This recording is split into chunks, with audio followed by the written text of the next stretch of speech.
नमस्कार, उत्तराखंड की खबरों में आपका स्वागत है। मैं आशीन दीक्षित और आप देख रहे हैं के न्यूज इंडिया। वक्त हो चुका है खबरों को, उससे पहले रुक करते हैं हेडलाइंस की ओर। सीएम धामी ने पौड़ी को भी पैकेज की घोषणा। धराली और थराली की तर्ज पर पौड़ी को भी देंगे राहत पैकेज। दो बांग्लादेशियों सहित 13 ढोंगी गिरफ्तार। ऑपरेशन कालनेमी के तहत कलियर और उर्फ से हुई पुलिस की चेकिंग। सीएम धामी ने मंत्रिमंडल विस्तार को लेकर सस्पेंस जारी। कुछ नए विधायकों को किया जाएगा शामिल। पिथौरागढ़ मुनस्यारी हेली सेवा 30 सितंबर तक होगी शुरू। केंद्रीय नागर विमानन मंत्रालय ने सीएम को भेजा पत्र। थराली में आसमानी आफत, 300 से अधिक पोल दबे, 16 ट्रांसफार्मर क्षतिग्रस्त। बड़े क्षेत्र में बिजली व्यवस्था ठप। आज देहरादून समेत 7 जिलों में होगी भारी बारिश। 29 अगस्त तक मौसम की रहेगी ऐसी ही स्थिति।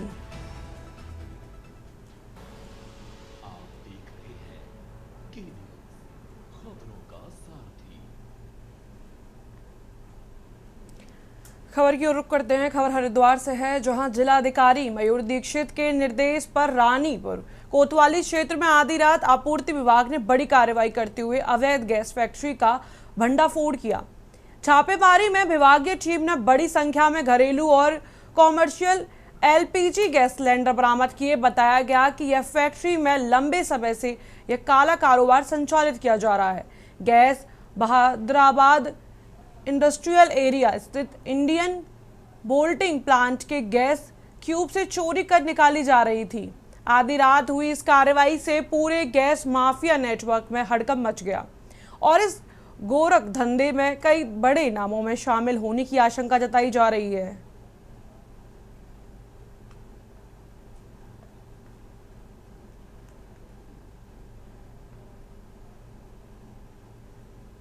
अगली खबर की ओर रुख करते हैं। उत्तराखंड का प्रसिद्ध ऐतिहासिक नंदा देवी मेला 31 अगस्त से शुरू होने जा रहा है। नंदा देवी मेला को लेकर जिला प्रशासन व मेला समिति द्वारा नंदा महोत्सव को इस वर्ष भव्य और आकर्षक बनाने के लिए तैयारियां तेज कर दी गई हैं।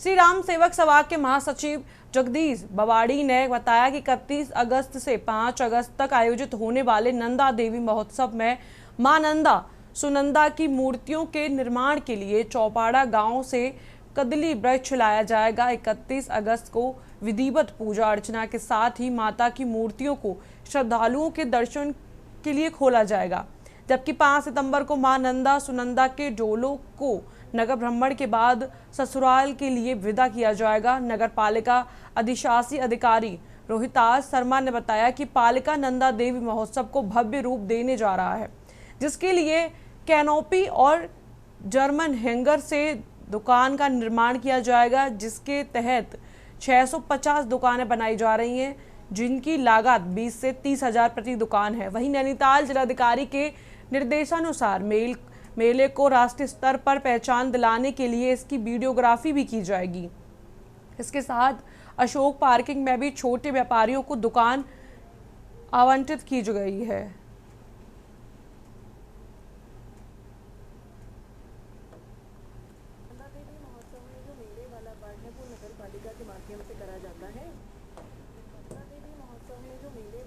वो नगर पालिका के माध्यम से करा जाता है। इस बार नगर पालिका चेयरमैन, वहाँ के सभासद और सभी जो जनप्रतिनिधि हैं, उनसे हमारी जो मीटिंग हुई थी उसमें ये तय हुआ था कि इसको थोड़ा सा अच्छा स्वरूप दिया जाए, व्यवस्थित स्वरूप दिया जाए और जो दुकानें यहाँ लगती हैं उसमें लोकल उत्पादों को महत्व देकर इसको वोकल फॉर लोकल की थीम पर करें और जो हमारे पहाड़ी जो उत्पाद हैं, महिला स्वयं सहायता समूह है, उनको हम यहाँ मार्केट उपलब्ध कराएं। नंदा देवी महोत्सव का 123वां वर्ष है।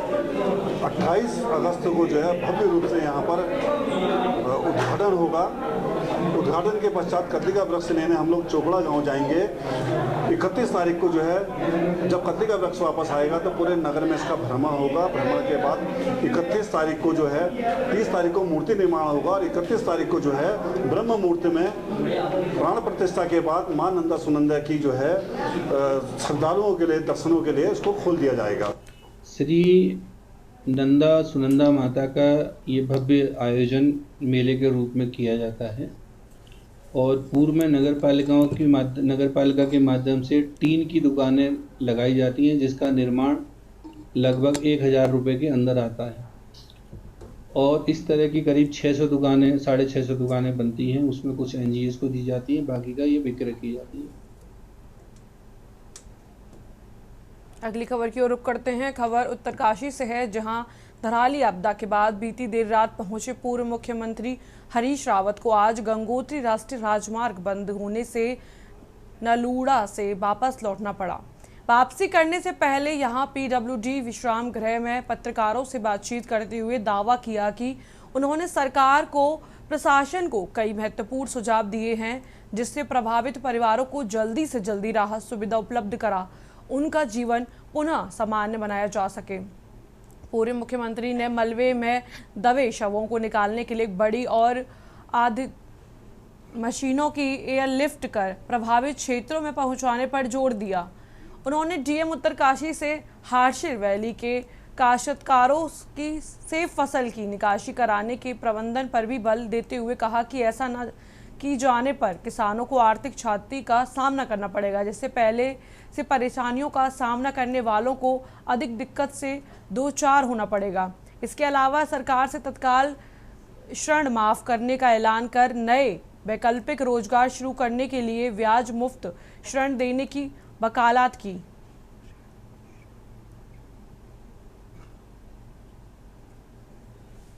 और दुखद है। अब मुख्यमंत्री की प्रेजेंस तो दिखाई दे रही है, लेकिन मंत्रियों की प्रेजेंस नहीं दिखाई दे रही। ये पूरे राज्य में चिंता का विषय है। इतनी बड़ी आपदा में भी यहाँ हो, कहीं भी आपदा आ रही है तो मुख्यमंत्री तो हेलीकॉप्टर के साथ चले जा रहे हैं, लेकिन कुछ मंत्री पैदल भी तो आए, जो मार्ग की व्यथा को जाने, लोगों की तकलीफ तो सुने, वो गायब है।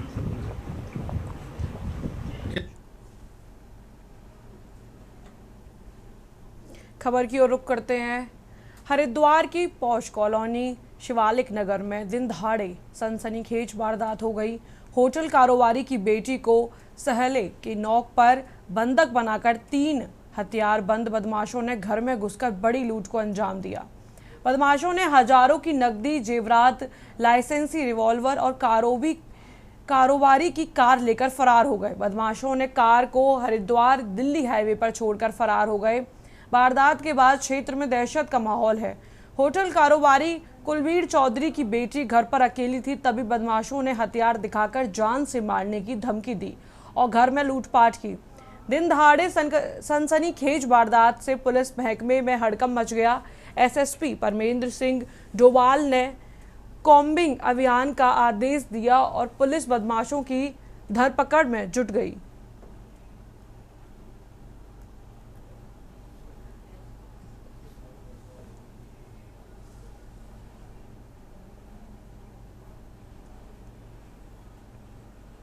अगली खबर की ओर रुख करते हैं। हल्द्वानी की दमुबाड़ूगा क्षेत्र स्थित ग्राम जवार जोटी में किसी भी प्रकार के लिए नए निर्माण भूमि की खरीद, फरोख्त, अतिक्रमण या सीमांकन में बदलाव पर रोक लगा दी गई है। एसडीएम हल्द्वानी ने उत्तर प्रदेश भू राजस्व अधिनियम 1901 की धारा 48 के तहत 31 अगस्त 2025 को जारी अधिसूचना के अनुपालन में जारी किया।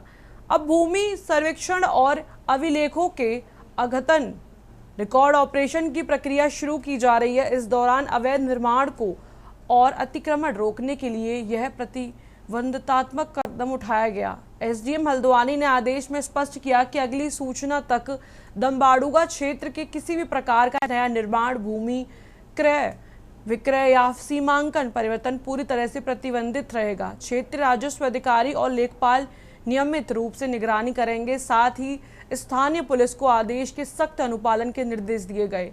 उल्लंघन की स्थिति में संबंधित व्यक्तियों के विरुद्ध विधि सम्मत कार्रवाई की जाएगी। डीएम नैनीताल की स्वीकृति प्राप्त होने के बाद ही भूमि के उचित चिन्हांकन, नालों, ड्रेनेज मार्गों और सार्वजनिक उपयोग के लिए आरक्षित भूमि का संरक्षण करने, अवैध कब्जे और निर्माण को रोकने के लिए यह प्रतिबंध लगाया गया।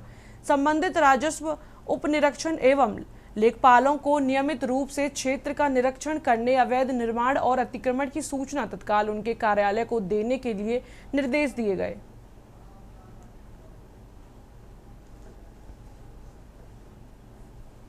जवाहर ज्योति दमाडूंगा 2016 में ही राजस्व कांग घोषित हो चुका था। तत्समय उसमें धारा 48 का नोटिफिकेशन किया गया था। तकनीकी कारणों की वजह से उसको बंद किया गया।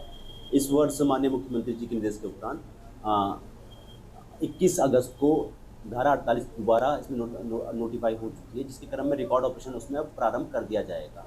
रिकॉर्ड ऑपरेशन जिसका किया जाना है वो मॉडर्न टेक्नोलॉजी से DGPS सर्वे या अन्य मशीनों के माध्यम से किया जाना है, जिसके लिए टेक्निकल एजेंसी अपॉइंट की जा रही है।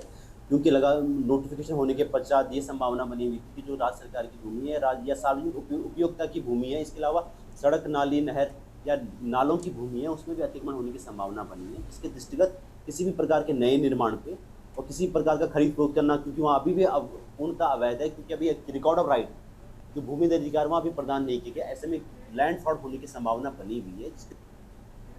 फिलहाल वक्त हो चुका एक छोटे से ब्रेक का, जल्द मिलते हैं ब्रेक के बाद। आप देख रहे हैं के न्यूज़, खबरों का सारथी। ब्रेक के बाद आप सभी का स्वागत है। रुक करते हैं खबर की ओर। हरे भरे बगीचों और ठंडी हवाओं के लिए पहचाने जाने वाला देहरादून अब धीरे धीरे कंक्रीट के जंगल में बदलता जा रहा है। शहर की पहचान रही हरियाली अब सीमेंट कर रह गई है। मानक के अनुसार यह विकसित कुल क्षेत्र में 18% हरित क्षेत्र होना चाहिए था, लेकिन MDDA के मास्टर प्लान ने 5.98% में हरित क्षेत्र दर्शाया गया है। पार्क, बगीचे या खुले मैदान 1 से 2% तक सीमित हो गए हैं। हैरानी की बात यह है कि इसमें भी अधिकतर जमीनें विभिन्न संस्थानों के पास हैं, यानी असली मायनों में शहरवासियों के हिस्से हरियाली बहुत कम बची है। वहीं इसको लेकर अब उपाध्यक्ष नगरीय पर्यावरण परिषद उत्तराखंड से सवाल किया गया तो उन्होंने चिंता जाहिर करते हुए कहा कि पर्यावरण पूरे उत्तराखंड में गड़बड़ा रहा है। उन्होंने आम जनता की मदद से पर्यावरण को संतुलन करने की अपील की। पेड़ों को लगाने के साथ उन्हें संरक्षण और पर भी जोर दिया। पर्यावरण को अधिक से अधिक नुकसान पहुंचाने वाले कूड़े के निस्तारण के लिए कार्य योजना तैयार करने के निर्देश दिए गए। केंद्र सरकार की मदद से कूड़े से बिजली बनाने की कोशिश में लगे हुए हैं। उन्होंने उद्योग जगत के लोगों से भी अपील करते हुए कहा कि राज्य सरकार की ओर से दिए गए मानकों का पालन करें ताकि उनके औद्योगिक कार्यों की वजह से पर्यावरण को नुकसान न पहुंचे।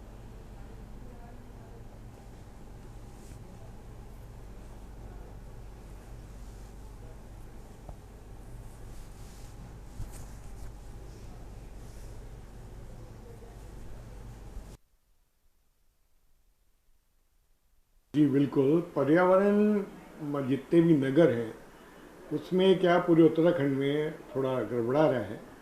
मेरा इसमें जो संभालने का सब लोगों से रिक्वेस्ट रहेगी, जो आम जनता है, आम पब्लिक है, उनके माध्यम से हम लोग पर्यावरण को संतुलन करें। जैसे कूड़े का निस्तारण है, पेड़ लगाना है। पेड़ लगाना ही काम नहीं है हमारा, पेड़ों को हम संरक्षित करें, उनकी देखभाल भी करें। अमूमन क्या होता है कि जो हरेला पर चलता है, इतने पेड़ लगा दिए, इतने पेड़ लगा दिए। अरे भाई, चल भी रहे हैं कि नहीं चल रहे हैं।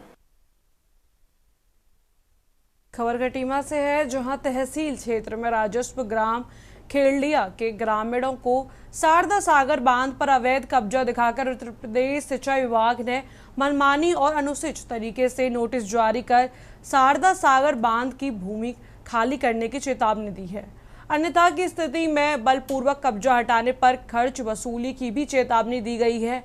जबकि विगत 70 वर्षों से ग्रामीण यहां बसे हुए हैं तथा उनकी जमीनें वर्ग 4 रजिस्ट्री व पट्टा भू अभिलेखन में दर्ज हैं। वहीं सरकार को प्रतिवर्ष लगान भी जमा करते आ रहे हैं। नोटिस भी दी गई कि चेतावनी से ग्रामीणों में खलबली मच गई है तथा यूपी सिंचाई विभाग के प्रति आक्रोश भी है। वहीं आक्रोशित सैकड़ों ग्रामीणों ने खटीमा SDM कार्यालय पहुंचकर उनके माध्यम से मुख्यमंत्री को एक ज्ञापन भेजा तथा उत्तर प्रदेश सिंचाई विभाग की इस मनमाना और अनुसूचित कार्रवाई पर रोक लगाने की मांग की। साथ ही चेतावनी दिया कि यदि यूपी सिंचाई विभाग नहीं मानेगा तो व्यापक आंदोलन के लिए बाध्य होंगे। इस दौरान ग्रामीणों ने बताया कि यूपी सिंचाई विभाग शारदा सागर बांध की भूमि को खाली करने हेतु नोटिस दिया गया है। जबकि हम लोग राजस्व ग्राम खेलडिया के निवासी हैं, वहीं उनके द्वारा जारी नोटिस में खसरा संख्या का कहीं भी हवाला नहीं दिया गया। मनमाना तरीके से नोटिस जारी कर शारदा सागर बांध की जमीन खाली करने की चेतावनी दी गई है, जो कि सरासर गलत और निराधार है। वहीं एसडीएम तुषार सैनी ने बताया कि यूपी सिंचाई विभाग, राजस्व विभाग व वन विभाग की संयुक्त बैठक में निर्णय लिया जाएगा और जांच के बाद ही आगे कार्रवाई होगी। मामला ये है, हम लोग ग्राम खदरिया से आए हुए हैं, जहाँ पर लगभग 70 वर्षों से हम बसे हुए हैं। जिस समय यहाँ बीहड़ जंगल हुआ करता था, मच्छर काटने से मलेरिया हो जाती थी, उस समय हमारे पूर्वजों ने आकर के ज़मीन को आबाद किया और उसी समय से वहाँ अस्थायी रूप से हम निवास कर रहे हैं। लेकिन कुछ दिनों से ये उत्तर प्रदेश सिंचाई विभाग द्वारा नोटिस दिया जा रहा है खाली कराने के लिए कि ये सिंचाई विभाग की ज़मीन है, जबकि हम लोगों ने उनसे सूचना मांगी तो उस सूचना में उन्होंने दिया कि ये ज़मीन राजस्व विभाग को 1977 में ट्रांसफ़र कर दी गई है। ये ग्राम खिलड़िया बाईसपुर के ग्रामीण आज मिले हैं, इन्होंने एक माननीय मुख्यमंत्री जी के लिए ज्ञापन दिया है, एक मेरे लिए भी ज्ञापन दिया है और इनका कहना है कि जो है इनको विधिवत रूप से पट्टे दिए गए हैं जहाँ पर ये निवास रहते हैं। तो इस पूरे प्रकरण में अभी सिंचाई विभाग के अधिकारियों से वार्ता भी की जाएगी और उनको यहाँ पर जो उनके पास जो डॉक्यूमेंट्स हैं उनकी भी जांच की जाएगी। तत्पश्चात इसमें आगे का निर्णय लिया जाएगा।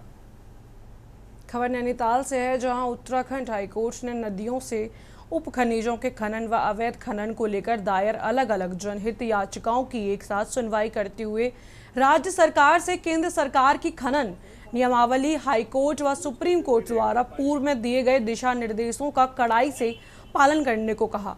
कोर्ट ने अवैध खनन व राज्य की सीमाओं पर उप खनिजों की चोरी रोकने के लिए खनन टास्क फोर्स व पुलिस को सख्त सर्विलांस सिस्टम देने, नाइट विजन, ड्रोन कैमरे व अत्याधुनिक तकनीकी युक्त हथियार दिए जाने के आदि के बारे में 2 हफ्ते के भीतर एक्शन प्लान देने के साथ ही केंद्र खनन नियमावली के अनुसार अवैध खनन की जुर्माने के निपटारे की स्पेशल कोर्ट गठित करते हुए प्रस्ताव सरकार को देने के निर्देश राज्य के न्याय सचिव को दिए हैं।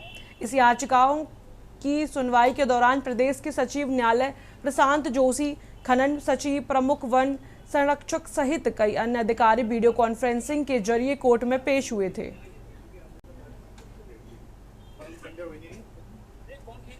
माइनिंग से रिलेटेड मामले लगे हुए थे, जिसमें कोर्ट ने जो कंसर्न ऑफिसर्स हैं उनको भी बुलाया था और आज कोर्ट ने ये डायरेक्ट किया है कि जो सेंट्रल गवर्नमेंट की सैंड माइनिंग गाइडलाइंस हैं और इसके अलावा हाई कोर्ट का पुराना आदेश है रिप्लेनिशमेंट स्टडी के बारे में, सुप्रीम कोर्ट का आदेश है, तो उनके तहत जो राज्य के बॉर्डर्स हैं जिनमें माइनिंग हो रही है, स्मगलिंग हो रही है मिनरल मटेरियल की, अन्य राज्यों में उत्तराखंड की मिनरल वेल्थ चोरी होकर जा रही है, तो वहाँ पर सख्त सर्विलांस अपनाया जाए। उसके लिए कोर्ट ने एक्शन प्लान मांगा है राज्य सरकार से, जिसमें नाइट विजन, ड्रोन्स के इस्तेमाल से लेके वहाँ पर जो भी माइनिंग टास्क फोर्स हैं, पुलिस है, उसको एडवांस आर्म्स और जो औजार हैं नई टेक्नोलॉजी के वो उपलब्ध कराने के लिए कोर्ट ने आदेश किया है और एक्शन प्लान में उनको ये बताना है कि जो इलीगल माइनिंग हो रही है क्रॉस बॉर्डर और जो ट्रांसपोर्टेशन हो रहा है उसको रोकने के लिए उन गाइडलाइंस के तहत और सुप्रीम कोर्ट की डायरेक्शंस के तहत राज्य सरकार किस तरह से कदम उठाएगी, ये 2 सप्ताह में बताएं। अगली खबर की रुख करते हैं। विगत दिनों चमोली जिले के थराली में प्राकृतिक आपदा से वहां का जनजीवन पूरी तरह प्रभावित हो गया। प्रभावित हुए लोगों की मदद के लिए SGRR विश्वविद्यालय ने भी मदद का हाथ बढ़ाया। थराली पीड़ित परिवारों के लिए उन्होंने भी राहत, खाद्य सामग्री, जरूरी उपकरण भेजा। श्री गुरु राम राज्य विश्वविद्यालय के माननीय प्रेसिडेंट श्री महंत देवेंद्र दास जी महाराज ने कहा कि हम सभी प्रभु से प्रार्थना करते हैं कि प्रभावित परिवारों को जल्दी से इस कठिनाई से उबरने की शक्ति प्राप्त हो। उत्तरकाशी और थराली चमोली जनपद के अंतर्गत आने वाले SGRR ग्रुप के संस्थानों ने कर्मचारियों का आह्वान किया कि आप सभी आपदा पीड़ितों की हर संभव मदद कर अपना योगदान दें। वहीं भाजपा की महिला मोर्चा चमोली अध्यक्ष डॉक्टर हिमानी वैश्य की प्रभावित क्षेत्रों में पीड़ित लोगों से मिलने पहुंची, उनका हालचाल जाना। 20 अगस्त को भीषण। फिलहाल उत्तराखंड की खबरों में इतना ही। आप देखते रहिए के न्यूज़ इंडिया। आप देख रहे हैं के न्यूज़, खबरों का सारथी।